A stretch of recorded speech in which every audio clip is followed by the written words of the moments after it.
C'est un personnage atypique, original et combatif. Il a su déplacer son terrain d'affrontement du pont de la Boucan à la Guadeloupe entière, une sorte d'extension du domaine de la lutte. Hubert Kuaba, porte-parole du collectif de défense mobile, est ce soir l'invité de Réponse.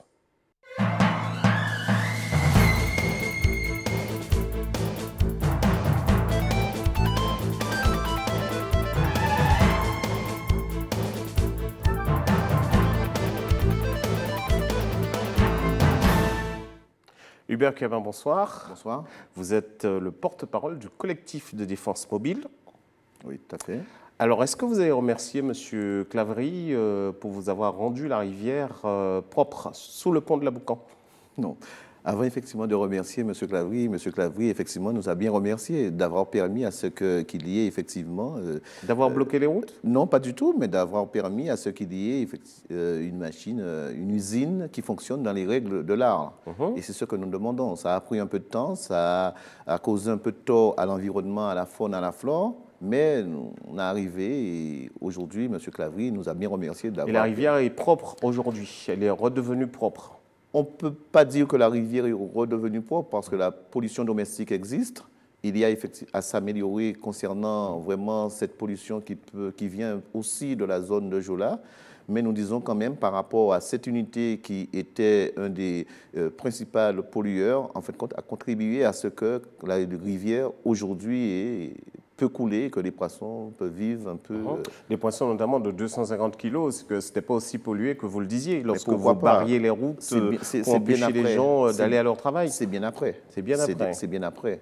Donc, en fait, c'était peut-être une façon de dire merci à ceux qui ont permis à contribuer à ce que la rivière, ça coule un peu plus clair, comme on dit. Alors, est-ce que le Crédit Agricole et ses complices, est-ce qu'ils ont pu monter l'opération d'urbanisation qu'ils voulaient monter avec des terres saisies? Alors, concernant ce projet de Caillou, nous avons eu dans un premier temps à dénoncer cet état de fait parce que ce sont effectivement des terres qui, en plus d'être saisies, mais où un des dirigeants du Crédit Agricole avait contribué à ce qu'un GF, un groupement foncier agricole, soit dépouillé. Nous avions eu ces travailleurs qui nous ont alertés et nous avons mis en place tout un travail de discussion dans un premier temps et d'information qui a permis à ce que ces personnes-là sont installées aujourd'hui et travaillent. Et le lotissement n'a pas pu se faire? Jusqu'à maintenant, non, sur ce terrain qui appartient en fin de compte à cette personne du Crédit Agricole. Alors, Hubert Kuaba, l'heure est venue pour nous de passer en revue la semaine. Vous ne serez pas surpris que je vous propose, en tournant la tête vers cet écran, de revenir sur le désarroi d'une famille qui a tout perdu.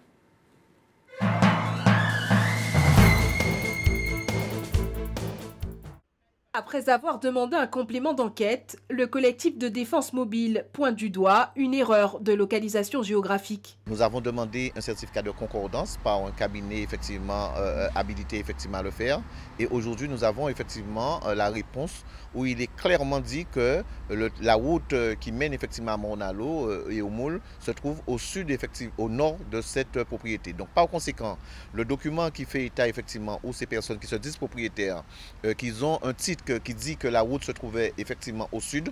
Donc nous avons effectivement confirmation aujourd'hui pour dire que le terrain effectivement dont il s'agit, dont il revendique effectivement la paternité, se trouve bien à quelque part d'autre qu'ici. Pour le collectif, c'est l'incompréhension face au silence des institutions, mais espère avoir des réponses. Nous espérons effectivement que des réponses seront faites et des comptes et des explications seront demandées. On ne peut pas comprendre, nonobstant le fait qu'il y ait une décision de justice, que tout se fasse sans que personne ne constate rien, sans que personne ne dit rien. Aujourd'hui, il y a quand même un service urbanisme au niveau de la mairie de Morne-à-l'Eau. Nous ne comprenons pas effectivement ce silence. Soit il y a une décision de justice, mais avant effectivement de donner le concours, d'accepter, de tolérer le concours de la force publique, nous pensons qu'il y a quand même une petite enquête qui doit être faite au niveau de la préfecture.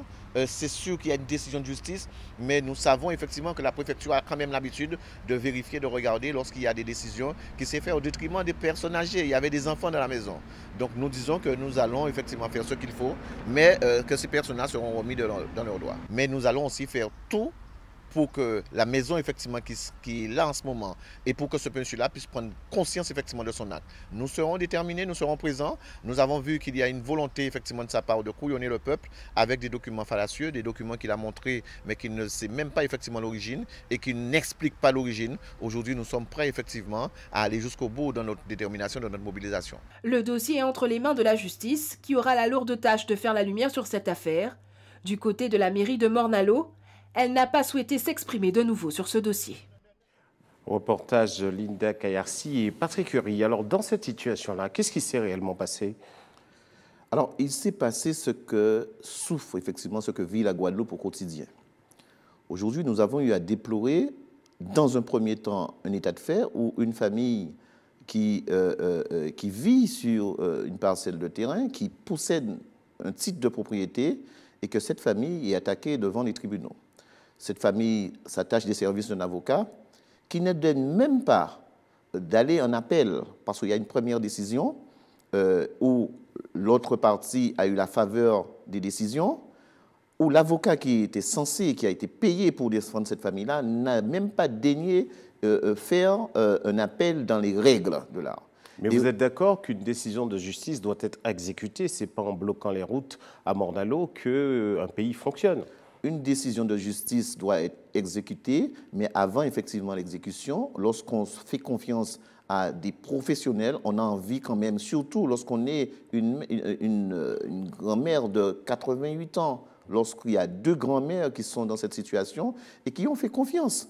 Aujourd'hui, on dit que oui, pourquoi pas, mais avant que le préfet donne le concours de la force publique, il y a quand même une enquête sociale qui doit être faite. Il a toujours mené cette enquête. Cette enquête sociale doit être faite, mais on se demande dans quelles conditions... Est-ce qu'elle a été menée ?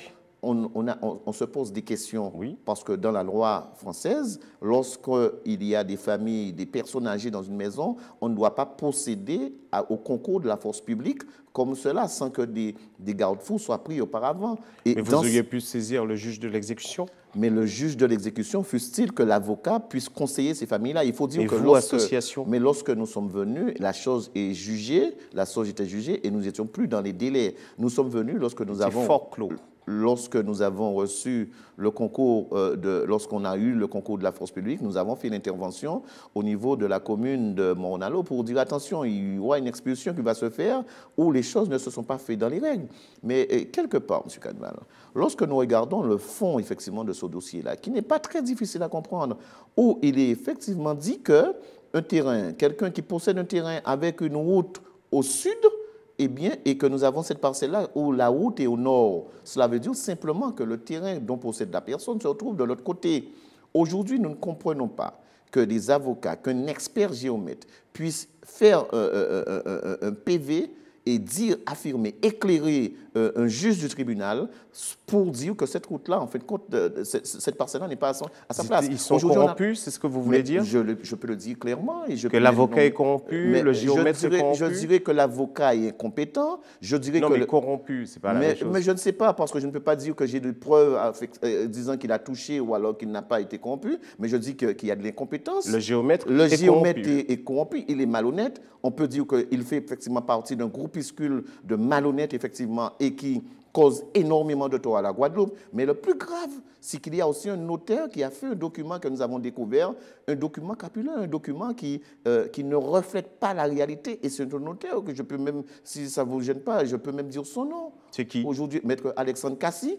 Il a fait un document totalement faux, un document fallacieux. Donc vous soutenez que Maître Alexandre Cassi est corrompu, à dire que Maître Cassi a contribué à ce qu'il y ait deux parents de 88 ans qui soient effectivement mis sur le carreau. Pourquoi vous n'avez pas déposé? Il y a une plainte au pénal qui réprime ce type de choses. Nous avons en plus de déposer... Est-ce que vous avez saisi, pardonnez-moi, est-ce que vous avez saisi l'ordre des... ils font partie d'un ordre, ces notaires, l'ordre des notaires. Mais nous avons décidé d'aller plus loin et nous avons décidé de saisir le procureur. Oui. Nous avons demandé... Donc vous avez déposé une plainte au pénal? Tout à fait. Contre Maître Alexandre Cassi? Contre Maître Alexandre Cassi, contre le géomètre qui a fait ce rapport, parce que nous estimons qu'il faut un moment qu'on dise stop à ces pratiques. Et nous prenons nos responsabilités pour le dire. Mais il y a beaucoup d'endroits en Guadeloupe où il y a des gens qui sont sur des domaines, par exemple domaine maritime, les 50 pages géométriques, etc. Et là, vous ne portez pas le combat de ce côté-là? Il y a beaucoup de droits où, effectivement, les lois sont bafouées. Vous avez peur de la puissance de ces gens? Aujourd'hui, nous n'avons pas peur parce que nous sommes devant, effectivement, les caméras et nous prenons nos responsabilités pour dire, concernant ce dossier-là, mais qu'il y a eu, effectivement, un groupuscule de personnes qui se sont organisées et je pense, et nous souhaitons qu'il y ait vraiment une enquête par rapport à ces pratiques-là. Nous ne comprenons pas aujourd'hui au niveau du conseil départemental, au niveau de la mairie, on parle énormément de semaines bleues, on parle énormément de plans contre l'Alzheimer, on parle énormément d'ouverture d'EHPAD. Et aujourd'hui que ces personnes ont un moyen de subsister, ils sont dans une maison, on les retrouve avec des décisions, je ne dirais pas qu'ils sont en leur défaveur, alors qu'ils sont totalement de leurs droits et on ne porte pas assistance à ces personnes. Nous avons alerté aussi le préfet parce que nous avons rencontré le sous-préfet de Pointe-à-Pitre et nous avons effectivement fait état de ces documents que nous avons et qui sont véritablement, je dirais, très, très, très réprochables pour l'institution. Vous suivez le dossier du chlordécone, Hubert Kaba? Ça fait 10 ans, les premières plaintes ont été déposées. ATV a consacré un reportage à ce sujet. Je vous propose de le regarder et nous revenons dans Réponse pour la discussion autour de ce dossier. Salle comble hier soir au centre Rémina Souta. Un public très attentif au discours d'Harry Durimel, le porte-parole de Caraïbes Écologie Les Verts, veut obtenir justice 10 ans après la plainte déposée dans le dossier du chlordécone le 23 février 2006. Un dossier sensible et quasi oublié des autorités. Mais 10 années, c'est 10 années où ils font des petits actes, notamment redonner une expertise, des choses comme ça, mais on n'entend pas les fauteurs, les fautifs, les ministres, Soissons, Mermaz, on devrait les entendre. Comme lorsqu'on fait, quand on soupçonne votre voisin d'avoir volé chez vous, on interroge le voisin, et si on n'est pas convaincu de sa culpabilité, on le laisse filer. Pourquoi dans notre quête, on ne fait que ce qui est de nature à nous faire baisser les bras, faire aller l'affaire à Paris, demander beaucoup d'argent, refuser de faire des tests? On ne comprend pas. C'est un scandale de santé publique et les gouvernants qui sont censés nous protéger font tout pour entraver notre quête de vérité. Dans les cas de grippe aviaire, Mediator, tous les problèmes qu'il y a en France, vous entendez, les mesures sont prises, on indemnise les agriculteurs. Pourquoi nous? C'est parce qu'on est loin du centre, on est loin de Paris et qu'on nous oublie. Discussion, débat, mais aussi l'occasion de mettre l'accent sur l'impact du pesticide qui touche principalement la basse terre. Outre sa capacité de s'accumuler dans les plantes, le chlordécone est classé comme cancérigène. Utilisé pour rappel jusqu'en 1993 aux Antilles, l'insecticide continue de polluer les cours d'eau selon une étude de l'INSERM. Les populations locales restent donc les premières victimes de cette contamination, d'où la signature en masse d'une pétition. La mobilisation de ce soir, ce n'est qu'une première étape. Nous avons voulu pour rencontrer la population, la sensibiliser, et vous avez pu voir qu'elle est sensibilisée. Donc nous allons par conséquent mettre en place une coordination avec des personnes de toute origine, des scientifiques, des marins-pêcheurs, des agriculteurs. Cette coordination va réfléchir sur des modalités d'action concrètes et pratiques. Depuis 2006, plusieurs plans d'action ont été lancés contre la pollution du chlordécone aux Antilles. Gérer les espaces contaminés et informer la population ont été les grands axes. Des actions qui devraient durer encore jusqu'en 2020. Une façon pour les autorités, selon Harry Durimel, de causer le retard. Hubert Kaba, on vient de voir le reportage Des gens se battent. Et le collectif sur le chlordécone? Alors, il faut dire que nous ne fait rien, ça ne vous intéresse pas? Il faut dire que nous avons été à l'origine, effectivement, de la création de l'association AC tout au début. Oui. Nous avons effectivement eu à déplorer, en fin de compte, ces changements de président, de porte-parole et tout. Aujourd'hui, nous sommes quand même très contents que Maître Durimel, en fin de compte, se saisit véritablement de ce dossier pour permettre à ce qu'on aille au bout. Je pense qu'aujourd'hui, à un moment, il faut qu'on se dise, il faut qu'on arrête avec les messes maintenant, les grandes messes, où on se présente à la presse, on parle, mais après, quelque part, la société souffre, la population souffre. Aujourd'hui, il faut véritablement qu'on décide effectivement de poser les vrais problèmes, mais avec les moyens que nous possédons et de manière à ce que ça bouge. On a l'impression que ça stagne. M. Durimel le disait tout à l'heure. On fait tout pour délocaliser. Écoutez, si c'est le collectif où on délocalise une affaire pour mettre en France hexagonale, on n'aura peut-être pas les moyens, effectivement, de s'y rendre, parce que nous ne disposons pas de grands moyens. Vous êtes pour une action Nous sommes pour une action plus parce ferme? que je pense qu'il faut aller... Quel type d'action? Il faut aller plus fort dans les constats, parce que est-ce que vous avez constaté dans la région, effectivement, de Pointe-Noire, et on n'a pas encore jusque-là, Pointe-Noire et certains endroits sur le Cap-Esther, il y a plus de décès, effectivement, que dans certains endroits en Guadeloupe. Mais vraiment plus de décès.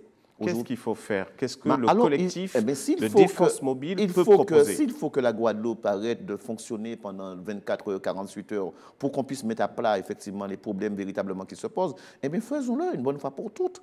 Et ça permettra véritablement de repartir sur de nouvelles bases pour qu'on puisse se poser les vraies questions. Aujourd'hui, on a l'impression que chaque personne essaie de faire un petit coup, mais que les vrais problèmes demeurent. Et on vient aujourd'hui, d'autres personnes reviennent demain, le transport, après ça c'est le déchet, après c'est l'eau, après oui, mais la terre est empoisonnée sur cette question précise. La terre est empoisonnée. Je pense que quand même, aujourd'hui, il faut véritablement que la population sache.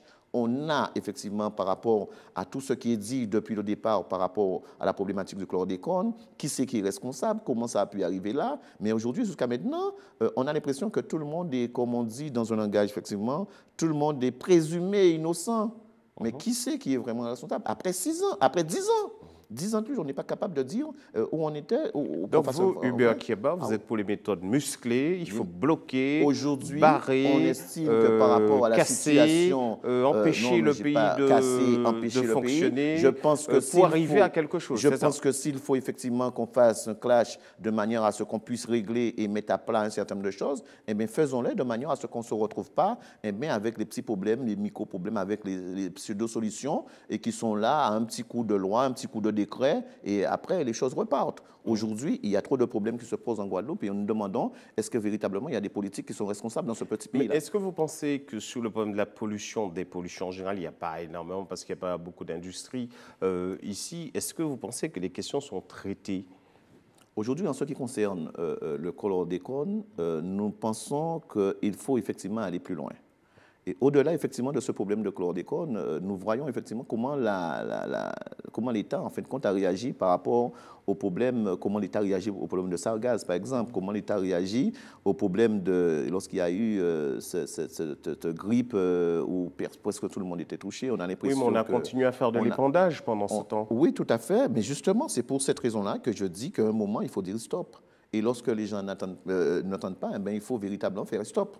Et aujourd'hui, nous pensons qu'à travers tout ce que vit ce petit pays-là, il faut effectivement qu'il y ait un bon coup de frein et qu'on mette les problèmes sur la table de manière à ce qu'on ne revienne pas. Il ne faut pas oublier que dans les 44 jours de l'ECAP, il y avait un plateau de pratiquement 48 revendications et sous ces 48, je ne pense pas que nous sommes arrivés à beaucoup de solutions par rapport à ce qui est... Donc c'est une sorte d'appel que vous lancez, si je comprends bien, à nouveau, pour une action musclée, forte, pour poser un certain nombre de problèmes. Une action sociale forte, musclée, lorsqu'on entend dans un pays où nous avons plus de 60% de jeunes au chômage, lorsqu'on entend, contrairement à un hexagone, je prends un exemple avec les bonnets rouges, où il y avait ce problème qui se posait par rapport au transport, au poids lourd, et bien, parce que le chômage a augmenté de 3 points, on a décidé de dire non, on fait stop. Eh bien, aujourd'hui, nous avons effectivement 60% de jeunes qui sont au chômage. Aujourd'hui, on a l'impression que ça ne dérange personne, à part les petits coups de changement, les petits coups de projet, les petits coups de décret. Et on a l'impression que tout repart à partir du moment que certains sont mis à une place. Certains reprennent leur place, ils oublient totalement la population. Et comme le disait le président de la SNBT, à partir du moment qu'on vous donne une place, il faut choisir son camp. Et c'est ce que me demandait le président de la SNBT. Choisissez votre camp. Soit vous êtes avec la population, alors soit vous devenez avec les gens qui décident, les politiques. Alors, Hubert Kieba, tout le monde se plaint d'une absence d'argent dans le pays. Et ne voilà-t-il pas qu'un abattoir tout neuf est à l'arrêt, en Basse-Terre? L'abattoir s'embête à abattre. C'est un reportage de Loïs Ignace que nous allons regarder. Et je serai attentif à vos commentaires après. Inauguré le 25 septembre 2015 par l'ancien président de région, Victorin Lurel, l'abattoir de Gourbert a été financé à hauteur de 7 millions d'euros par le FEDER, la région, l'État et le département. Prévu pour l'abattage de 1000 tonnes par an de bovins, porcins et caprins, cette structure n'a à ce jour jamais fonctionné et doit faire face à un certain nombre de difficultés. Un marché a été passé avec la société Iguavi pour son exploitation, mais il se trouve que nous avions eu quelques difficultés s'agissant de la livraison du petit matériel. Les entreprises voulaient obligatoirement être payées avant la livraison, et vous connaissez le principe dans la comptabilité publique, on ne peut payer que sur le service fait. L'autre problème, c'est que le marché est arrivé à terme, puisqu'on avait prévu un marché avec la société Iguavi au 31 décembre 2015. L'autre problème concerne le changement de gouvernance à la région Guadeloupe. Autant que la région s'était engagée sur l'exploitation et une participation annuelle aux alentours de 300 000 euros, aujourd'hui, il faut attendre la position de la nouvelle gouvernance. La CSBT avait la compétence abattoir, mais entre-temps aussi la CSBT a voté une délibération pour ôter la compétence abattoir de ses statuts. À ce jour, l'abattoir est géré par le syndicat intercommunal du Sud-Basse-Terre qui comprend les communes de Vieux-Fort, Trois-Rivières, Vieux-Habitants, Bouillante. Ces communes sont dans l'incapacité de faire face à la bonne marche de cette structure. De plus, la région Guadeloupe n'a pas encore défini le montant alloué au bon fonctionnement de l'abattoir. Ça ne vous rappelle pas la première gare routière de Bergevin ? Monsieur Calvan, par rapport effectivement à ces problèmes-là, n'attendez pas que je vous dise que voilà la solution, voilà ce qui ne fonctionne pas. En tout état de cause, moi, ce que je peux dire par rapport à cela, et ce reportage, lorsqu'on vit dans un petit pays où il y a un homme qui mène tout, sans effectivement les autres qui sont autour, qui ont été désignés par le peuple, ne soient pas capables de donner un avis, de faire avancer un dossier, d'écouter, de concerter avec les professionnels, eh bien on arrivera effectivement à ce qu'on est là aujourd'hui. Aujourd'hui, il y avait un homme qui dirigeait. Il y a aujourd'hui une autre équipe qui est rentrée. On espère que ce ne sera pas comme ça. C'est votre homme, le nouveau? Non, je n'ai pas eu à m'immiscer effectivement dans ce combat. J'entends effectivement avoir les résultats. Mais je dirais que... Et vous êtes plutôt Harry Chalus? Non, pas du tout. Non, vous étiez plutôt Harry Chalus? Non, pas du tout. Pourquoi pas du tout? Vous avez une position politique, non? J'ai une position politique, et lorsque je l'ai dit, par rapport à ma commune, dans un premier temps, par rapport au territoire que je défends. Mais on va en reparler, mais est-ce que vous avez une position politique par rapport à des élections politiques, comme les élections régionales? Vous pensez qu'Harry Chalus peut résoudre un certain nombre de problèmes? Je l'espère, je le souhaite. Je l'espère, je le souhaite, et je le souhaite vivement pour la Guadeloupe.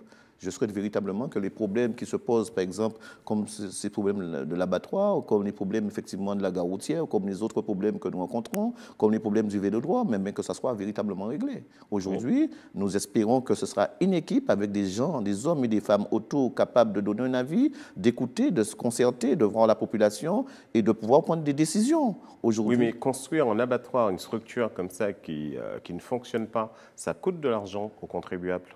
Monsieur Canval, je peux vous donner des exemples et des exemples où l'argent effectivement public est gaspillé et vilipendé, et notamment nous allons venir dessus tout à l'heure, dans le hall des sports de Goyave. Dans la piscine de Petit-Bourg, c'est des millions, effectivement, des millions d'euros. Je dis ce que je connais par rapport au dossier que je maîtrise. Donc, je peux vous donner effectivement des décrets, des choses, des décisions qui sont passées par rapport aux emplois aidés. Et cet argent part où? Vous voulez dire qu'il y a peut-être du détournement de fonds publics? Il y a peut-être du détournement, ou alors il y a peut-être un mauvais usage, un mésusage des fonds publics, ou du détournement carrément?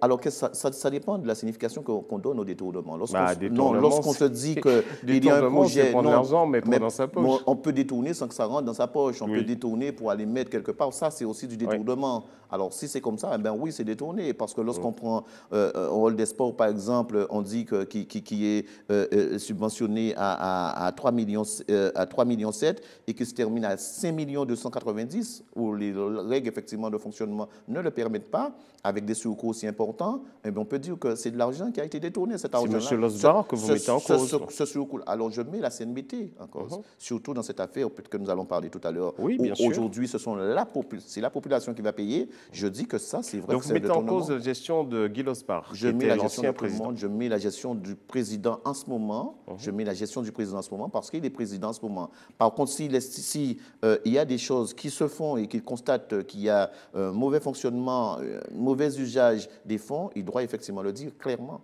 Et aujourd'hui, jusqu'à maintenant, il n'a pas fait. Donc, pour vous, quand il y a une situation comme ça, il faut se dépêcher de rouvrir les choses ou il faut laisser, je sais pas, pour voir clair? Aujourd'hui, dans un premier temps, il faut qu'on arrête effectivement de régler les problèmes dans l'urgence. Aujourd'hui, tant qu'il n'y a pas un groupe de citoyens, un collectif qui monte pour essayer de régler le problème, eh bien, on n'arrive pas à regarder le problème de Petit-Bourg. Et il y a aussi le problème de Capesterre qui se pose en ce moment avec le barrage du Manoir, où la population est en train effectivement de se demander ce qui va se passer. On est en train de transformer un barrage qui était là pour de l'eau agricole en eau potable sans que la population soit informée. Mais maintenant, la population va prendre en grippe les élus. Eh bien, on va essayer de réagir dans l'urgence. Vous êtes prêt à travailler avec, par exemple, les collectifs qui se montent pour l'eau sur ces dossiers-là, parce que vous êtes aussi saisi de ces questions-là en tant que collectif de défense mobile? Nous sommes prêts, effectivement, nous allons travailler avec qui de nous. Lorsqu'on nous demande notre analyse, lorsqu'on nous demande notre présence par rapport à un problème qui se pose, nous sommes volontaires, nous sommes là, nous sommes pour que la Guadeloupe avance. Donc, par conséquent, nous sommes véritablement là. Sur Capesterre, nous sommes aussi là par rapport à ce problème de barrage, et nous avons eu à rencontrer les riverains de Petit Marquisat, de manière à ce que nous apportons un peu un soutien par les barrages, sans jeu de mots, puisqu'on parle d'eau. On parle d'eau. Bon. Un soutien sans barrage ou avec barrage? Un soutien avec les moyens qu'il faut. Le problème, c'est que nous disons que lorsqu'il y a des habitants, il y a des résidents qui ont leur maison, qui vivent, qui sont propriétaires, ils ont effectivement des droits qui doivent être respectés. L'État aussi a des obligations au niveau administratif. On n'arrive pas à un projet où l'enquête publique va commencer alors que la concertation n'a pas été faite. Hubert Kiaba, je vous propose de marquer une pause de publicité dans cette émission et on se retrouve dans un tout petit instant.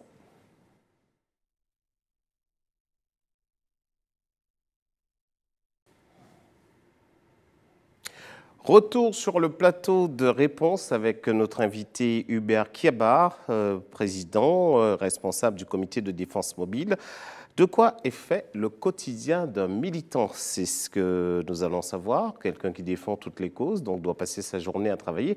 Nathalie Zidane et Moïse Dexter ont voulu voir à quoi ressemblait une de vos journées de travail. Sa maison, c'est son bureau. Hubert Kiaba croule sous les dossiers. Ils sont des dizaines de tout l'archipel à solliciter son aide. Il est le porte-parole du collectif de défense mobile, La Voix des Sans-Voix, le défenseur des causes perdues. Nous, c'est des mondes, nous, c'est la voix des sans-voix. La voix, effectivement, des mondes qui ne peuvent pas parler. Aujourd'hui, nous, effectivement, recevoir tout le monde. Parce que c'est important, les ouvrants monde un problème, qu'on essaie à dans le premier temps d'écouter. Et qu'il y a des mondes que nous, effectivement, dit que voilà, mis telle solution pour faire. Et pas systématiquement rentrer dans un accrochage, pour dire que voilà, quoi, on a une raison, à non cause, qu'on n'a pas de raison. On désote qu'à mettre souvent en l'ode.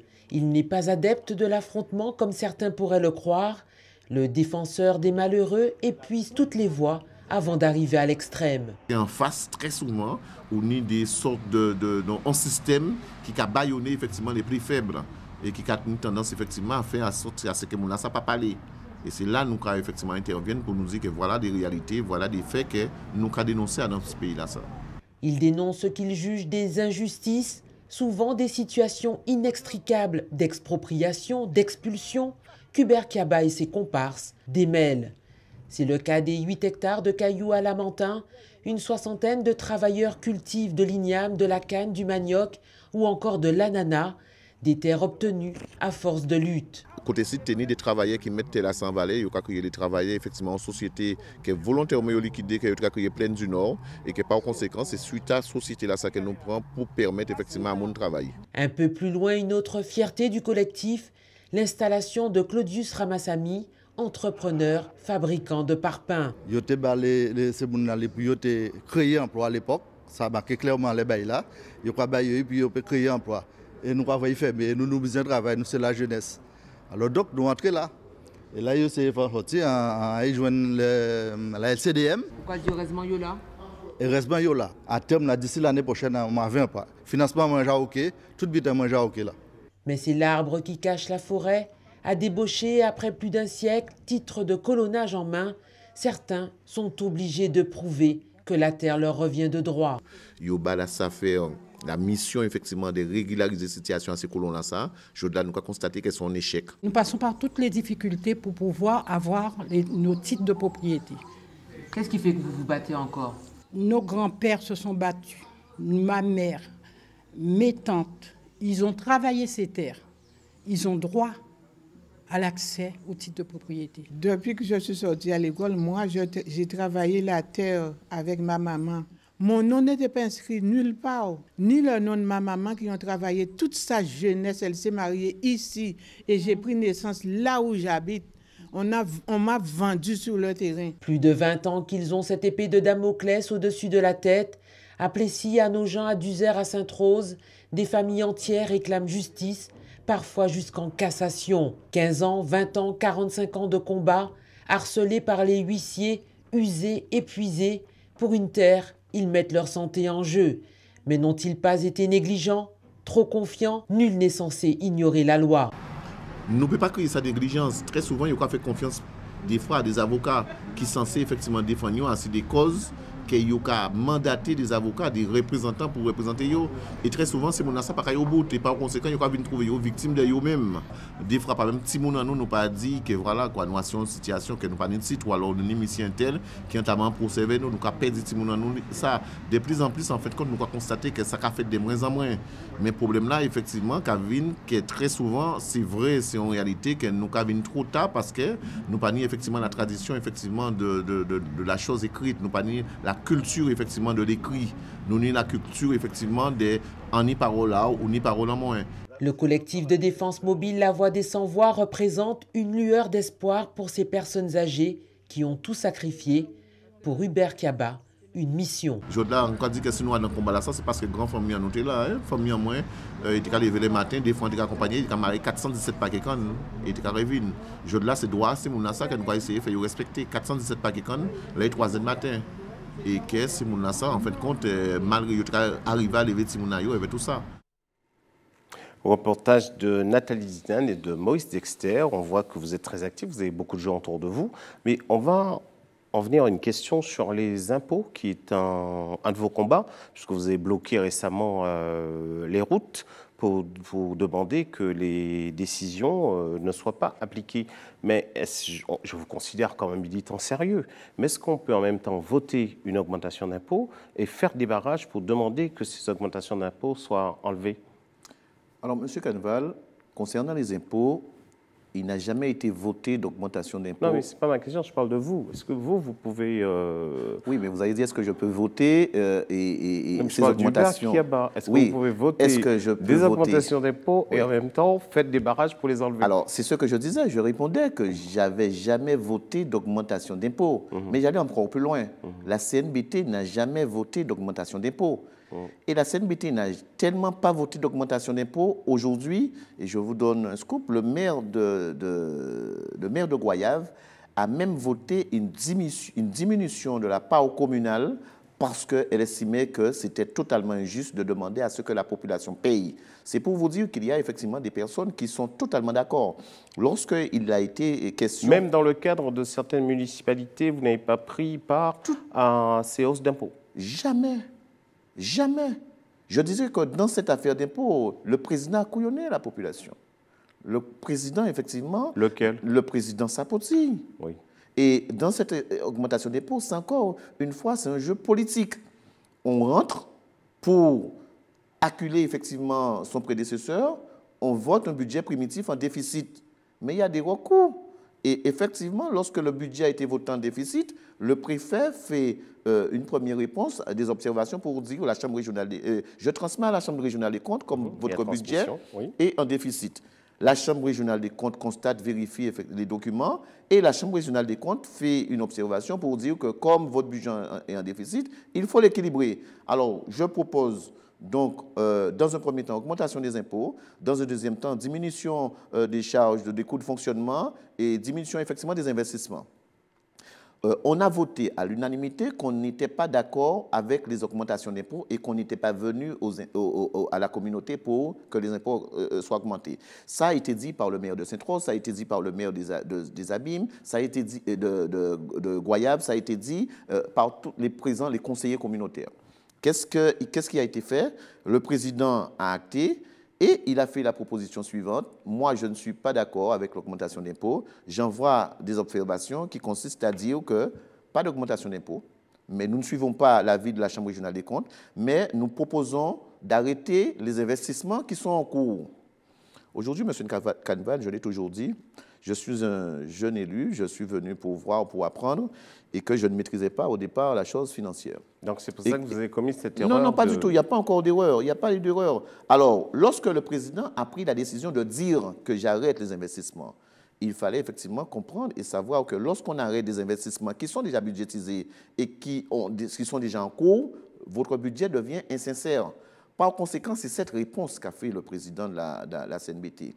Donc, en demandant d'arrêter le hall des sports de Goyave, qui coûtait 3 797 000 au départ et qui s'est terminé à 5 250 000. Et que nous avons déjà donné, Hubert Kiaba a donné son avis par rapport à cela, ces surcoûts qui sont totalement illégaux et indus. Le Petit Beau avec une piscine budgétisée à 2 638 000 et qui s'est terminé avec un surcoût à 4 035 000 qu'on devait payer.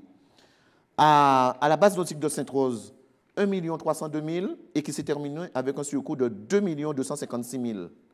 Et en plus, le président le sait très bien, j'ai eu à lui dire, 3 millions d'euros de cadeaux aux transporteurs. Aujourd'hui, nous disons que dans les comptes de la CNBT, il nous a été dit qu'il manquait 3 millions. Je propose au président, voilà où sont passés ces 3 millions-là. Et que les conseils communautaires précédents n'ont pas voté ces surcoûts-là.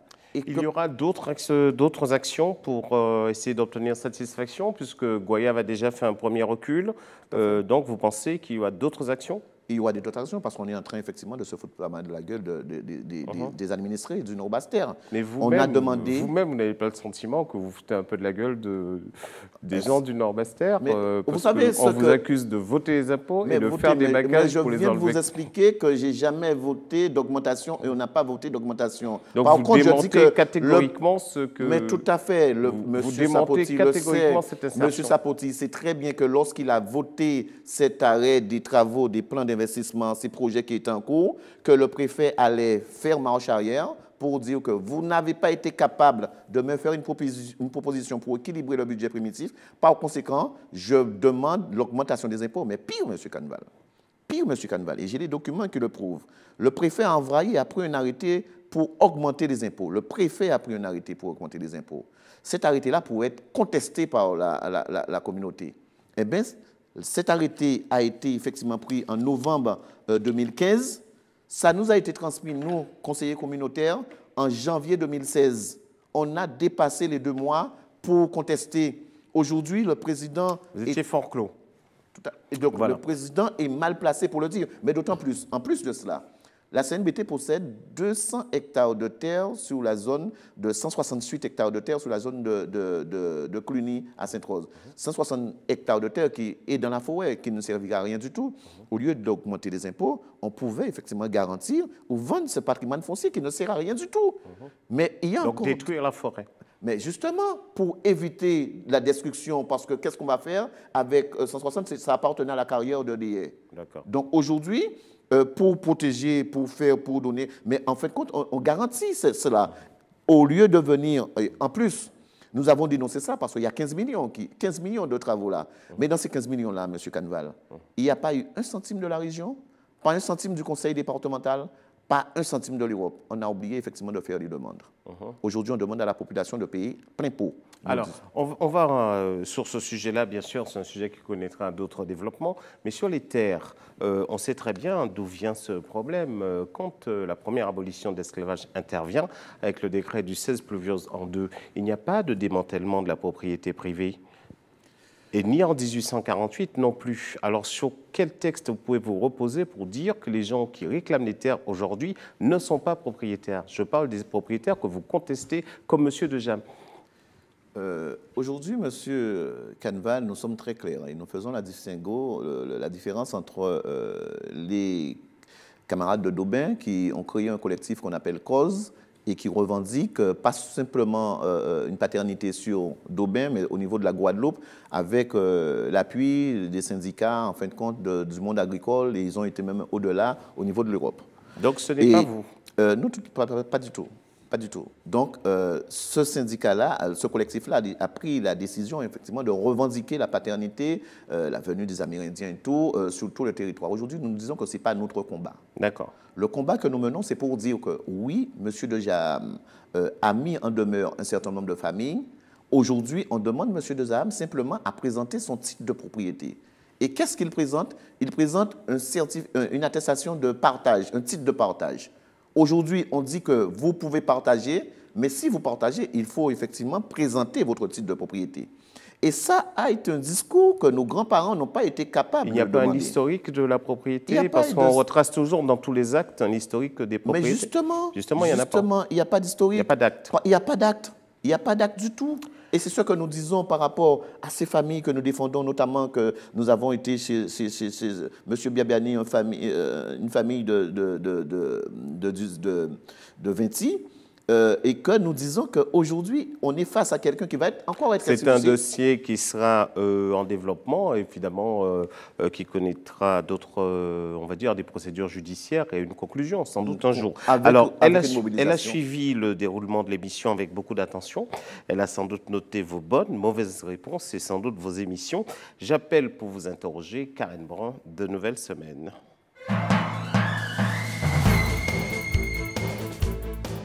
Bonsoir, jeune dame. Bonsoir, Jacques. Bonsoir, M. Kiaba. Je vous laisse, M. Kiaba. Bonsoir, M. Kiaba. Alors, on vous a vu depuis le début de cette émission sur tous les fronts. Vous vous sentez davantage électrotechnicien, homme politique ou justicier des temps modernes avec votre jeune collectif? Guadeloupéen, tout simplement. Guadeloupéen, tout simplement. Et je pense qu'à travers, lorsqu'on est engagé, lorsqu'on va voir une famille, lorsqu'on a un regard sur un parent, un aîné de 88 ans qui se fait indûment expulser et qui sort des larmes, vraiment des larmes pour dire que moi, j'avais que ça, et qui touchait 400 € de retraite, on démolit sa maison et la commune de Morne-à-l'Eau lui trouve un petit appartement à 600 balles par mois. On a effectivement envie de dire on est Guadeloupéen et on a envie d'aller au bout. Alors jusqu'où vous seriez prêt à aller pour défendre tous ceux dont vous estimez que les droits sont bafoués? Jusqu'à ce que les limites nous permettent effectivement de pouvoir avoir un petit équilibre dans ce petit pays-là. Aujourd'hui, lorsqu'on est dans ce combat-là, dans ces combats-là, je ne dirais pas qu'on va au feeling, on va au sentiment, mais c'est au jour qu'on se rend compte des difficultés et qu'on a envie d'aller plus loin. Lorsqu'on se rend compte que quelqu'un qui donne un chèque parce qu'il doit de 200 000 francs le 24 mars 92 et que ce chèque-là arrive dans les mains de la Banque du Crédit Foncier en juin 2002, et que sa maison est il est expulsé en 98, on se dit qu'il y a un problème. On se dit qu'il y a un problème. Donc, jusqu'où on peut aller? Jusqu'à ce que, en fait, enfin que la vérité et que cette personne-là puisse être remise dans ses droits. Et par feeling, justement, est-ce que vous pourriez vous-même agir comme un hors-la-loi? Alors, on se demande, est-ce que... vous savez, il y a un principe qui dit que toute action provoque réaction. Et que lorsque, même au niveau de la loi française, on dit que quelqu'un que vous voyez qui prend, que ce ne soit pas pour faciliter ou alors pour encourager la violence, mais qui fait un acte délictueux, un acte, on dit qu'attention, il y a la présomption d'innocence. Tant que vous n'avez pas été jugé, on ne peut pas dire que vous êtes légitimement défendu, mais on estime que vous avez effectivement le droit d'avoir un procès. Donc, par conséquent, équitable. Donc, par conséquent, on ne dit pas au départ qu'on est prêt à braver la loi, mais on dit qu'on est prêt à tout faire de manière à ce que les personnes qui suivent puissent retrouver au moins un petit brin d'espoir. Alors, vous parliez d'action sociale musclée. Donc, musclée, qu'est-ce que vous entendez par musclé? Vous êtes, comme l'île de Mota, l'UGTG, vous êtes le nouveau barreur de route. C'est ça, une action sociale musclée? Lorsqu'on parle d'action sociale musclée, cela veut dire que la discussion a échoué et que par conséquent, on doit peut-être essayer d'employer d'autres moyens. Mais nous, avant d'employer d'autres moyens, nous faisons des meetings d'information, ce qu'on appelle vaguement des conférences, pour dire que est-ce qu'il y a d'autres personnes qui ne sont peut-être pas intéressées, qui sont moins dans ces histoires-là, mais qui peuvent nous donner une solution pour faire entendre ce qu'ils ne veulent pas entendre. On demande effectivement à ce que des solutions. Alors aujourd'hui, si nous retrouvons quelqu'un qui soit capable de nous dire voilà comment faire entendre M. Sapoti pour que les impôts soient baissés, voilà comment faire entendre M. De Jaham pour lui dire enfin de présenter un titre de propriété, voilà comment faire entendre quelqu'un qui présente un titre de l'autre côté mais qui a expulsé quelqu'un de 88 ans, autre que de se mettre dans la rue, eh bien nous sommes prenants.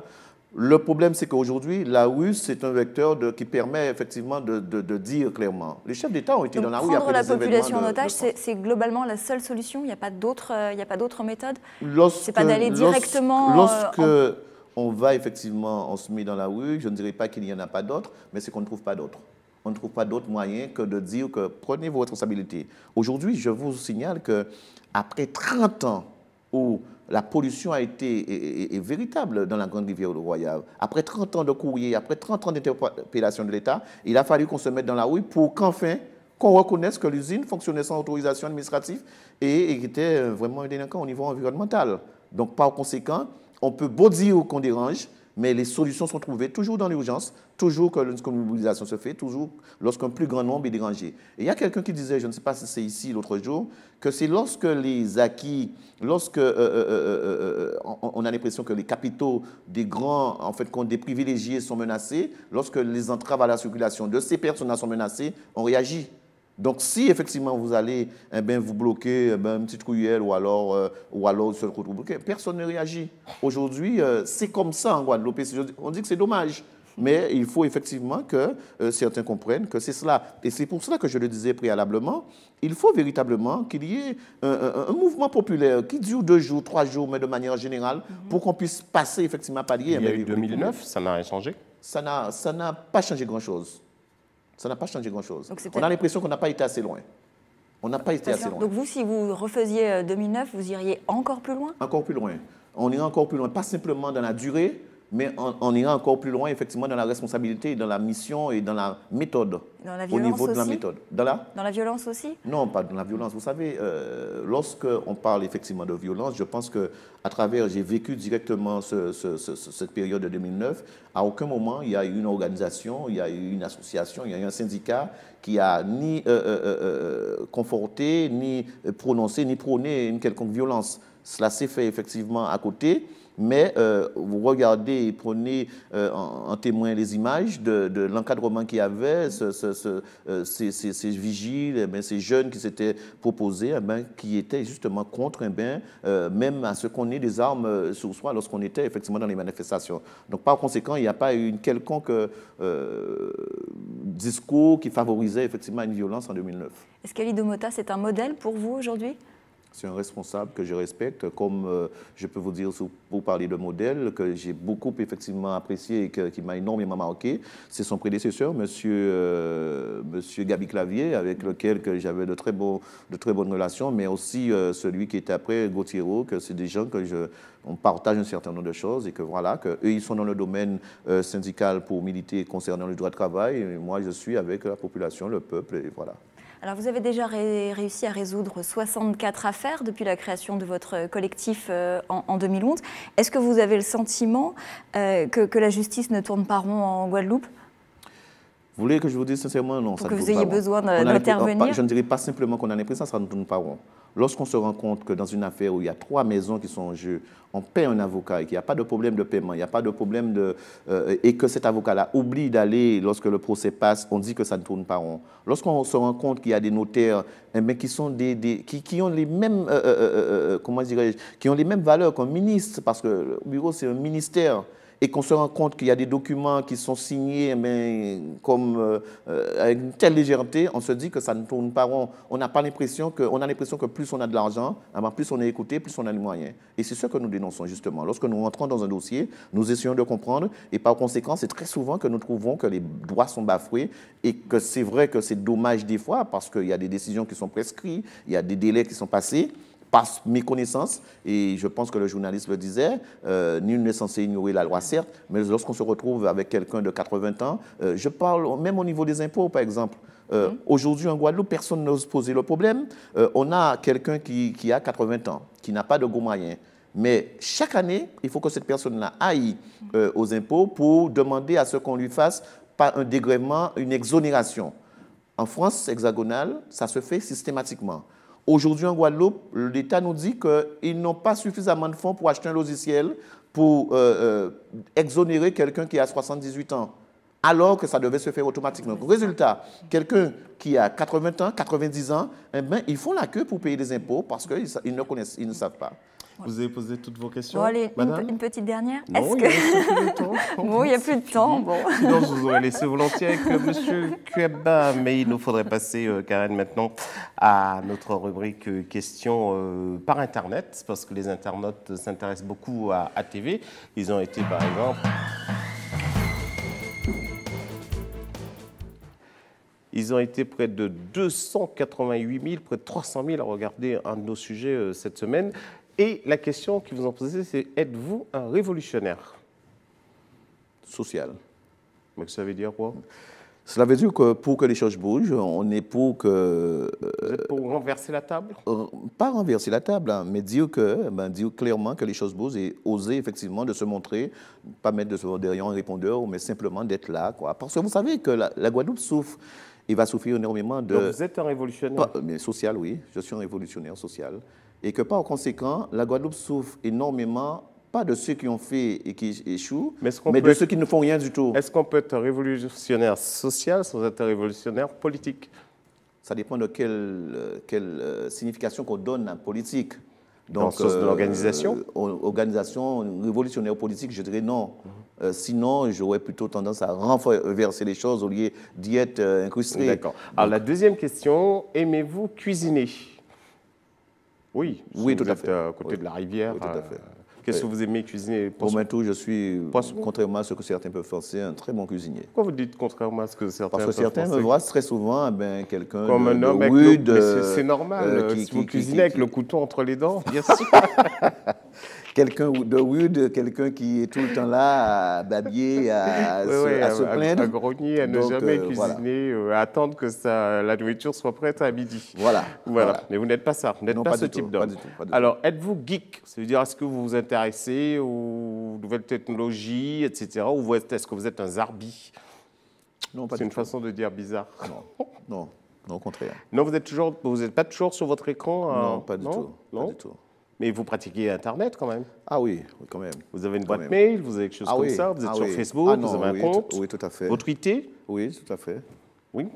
Donc, si vous faites tout ça? Non, mais lorsque vous avez dit, est-ce qu'un zarbi, ou alors quelqu'un qui est toujours, quelqu'un qui maîtrise vraiment la chose, je dirais que je ne suis pas, parce que les jeunes maintenant vont tellement loin que moi j'estime que je suis juste dans la moyenne. Ces vidéos qui circulent sur Internet, vous les regardez?